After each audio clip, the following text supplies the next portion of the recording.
ವೈಕುಂಠ ಏಕಾದಶಿ ದಿನವೂ ಕೂಡ ಕುಮಾರಸ್ವಾಮಿ ಅವರ ಕಮಿಷನ್ ಬಾಂಬ್. ಕಾಂಗ್ರೆಸ್ ಸರ್ಕಾರದಲ್ಲಿ ಪ್ರತಿಯೊಂದಕ್ಕೂ ರೇಟ್ ಕಾರ್ಡ್ ಫಿಕ್ಸ್ ಆಗಿದೆ. 60% ಕಮಿಷನ್ ಆರೋಪಕ್ಕೆ ದಾಖಲೆ ಕೊಡಿ ಅಂತ ಸಿದ್ದರಾಮಯ್ಯ ಹೇಳಿದ್ರಲ್ಲ, ಹಂಗಾಮಿ ಅಧ್ಯಕ್ಷರು ಹೇಳಿಕೆ ಕೊಟ್ಟಿದ್ದಾರೆ. ಅದಕ್ಕಿಂತ ದಾಖಲಾತಿ ಬೇಕಾ ಅಂತ. ಸಿದ್ದರಾಮಯ್ಯ ಮಹಾನ್ ನಾಯಕರು, ಪೇ CM ಪೋಸ್ಟರ್ ಅಂಟಿಸಿದಾಗ ದಾಖಲೆ ಇತ್ತ ನಿಮ್ಮ ಹತ್ರ? ಕೆಂಪಣ್ಣ ಹೇಳಿದ್ರು ಅಂತ ಸಿದ್ದರಾಮಯ್ಯ ಹೇಳ್ತಾರೆ.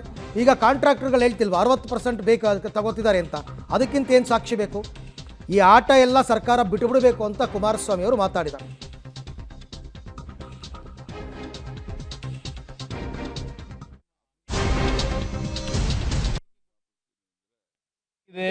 ಇವತ್ತು ಅವ್ರು ಯಾರ ನಿಮ್ಮ ಹಂಗಾಮಿ ಅಧ್ಯಕ್ಷರು ಹೇಳಿಕೆ ಕೊಟ್ಟವರಲ್ಲ, ಅದಕ್ಕಿಂತಲೂ ಬೇಕಾ?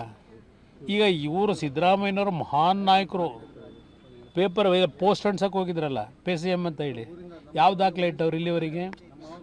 ಕೆಂಪಣ್ಣ ಹೇಳಿದ್ರು ಅಂತಾರೆ. ಈ ಕಾಂಟ್ರಾಕ್ಟರ್ಗಳು ಹೇಳ್ತಾ ಇಲ್ವಾ? ಅದಕ್ಕಿಂತ ಸಾಕ್ಷಿ ಬೇಕಾ ಇವರಿಗೆ? ಕುಮಾರಸ್ವಾಮಿಗೇನೋ ಮಗ ಸೋತ್ಬಿಟ್ಟ ಅಂತೇಳಿ ಅದೇನೋ ಡೆಸ್ಪ್ರೇಟ್ ಆಗ್ಬಿಟ್ಟಿದ್ದೀನಂತೆ. ಅಪ್ಪ ನಾನು ಡೆಸ್ಪ್ರೇಟ್ ಆಗಿದ್ದೀನೋ ಏನಾಗಿದ್ದೀನೋ ಕೃಷ್ಣ ಬೈರೇಗೌಡರೆ, ಅದು ಬಿಟ್ಟುಬಿಡಿ. ಇದಕ್ಕೆ ಹೇಳಪ್ಪ ಉತ್ತರ. ಏನು ನಿಮ್ಮ ಇಲಾಖೆ ಯಾವುದು ಕಂದಾಯ ಇಲಾಖೆ ಏನು ಸ್ವಚ್ಛ ನಡೀತಾ ಇದೆಯಾ? ಬೆಂಗಳೂರು ಸಿಟಿ ಅಸಿಸ್ಟೆಂಟ್ ಕಮಿಷನರ್ಗೆ ಎಷ್ಟು ತಗೋತೀರಿ? ಎಷ್ಟು ಫಿಕ್ಸ್ ಮಾಡ್ಕೊಂಡಿದ್ದೀರಪ್ಪ? ಯಾರ್ಯಾರಿಗೆ ಹೋಗುತ್ತೆ?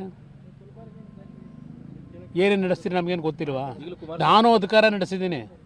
ನಾನೇನು ಹರಿಶ್ಚಂದ್ರ ಅಂತ ಎಲ್ಲೂ ವಿಧಾನಸಭೆಯಲ್ಲಿ ಹೇಳಿದ್ದೀನಿ. ಚುನಾವಣೆ ನಡೀಬೇಕಾದ್ರೆ ಇನ್ನೊಬ್ಬರದ್ದು ಕೈ ಚಾಚಲೇಬೇಕು. ಇಲ್ಲಿ ಅಧಿಕಾರ ನಡೆಸಬೇಕಾದ್ರೆ ಪ್ರತಿಯೊಂದು ಮಾರಾಟಕ್ಕೆ ಇಡಲ್ಲ, ಪ್ರತಿಯೊಂದಕ್ಕೂ ಲೂಟಿ ಹೊಡ್ಕೊಂಡು ಕೂತಿರಲ್ಲ. ಆ ಕೆಲಸ ಮಾಡಿಲ್ಲ. ಇವರು ರೇಟ್ ಕಾರ್ಡ್ ಫಿಕ್ಸ್ ಮಾಡಿದ್ದಾರೆ ಅಂತ ಸರ್ ಈ ಸರ್ಕಾರದಲ್ಲಿ ಮೊದಲೇ ಆಗೋಗಿದೆ. ನಾನು ಬಿಗಿನಿಂಗೇ ಹೇಳಿಲ್ವೇ ರೇಟ್ ಕಾರ್ಡಿಂದು? ಅದರಿಂದ ನಾನು ಹರಿಶ್ಚಂದ್ರ ಅಂತ ಎಲ್ಲೂ ಹೇಳಿಲ್ಲ. ಇವತ್ತಿನ ರಾಜಕಾರಣ ದುಡ್ಡು ಬೇಕು.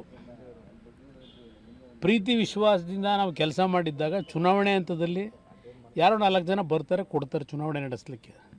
ಹಾಗಂತೇಳಿ ಅಧಿಕಾರ ಇಟ್ಕೊಂಡು ಪ್ರತಿದಿನ ನಾವು ನಮ್ಮ ಸಹಿನ ಮಾರಾಟಕ್ಕೆ ಇಡೋಕ್ಕಾಗತ್ತಾ? ಆ ಕೆಲಸ ನಾವೆಂದು ಮಾಡಿ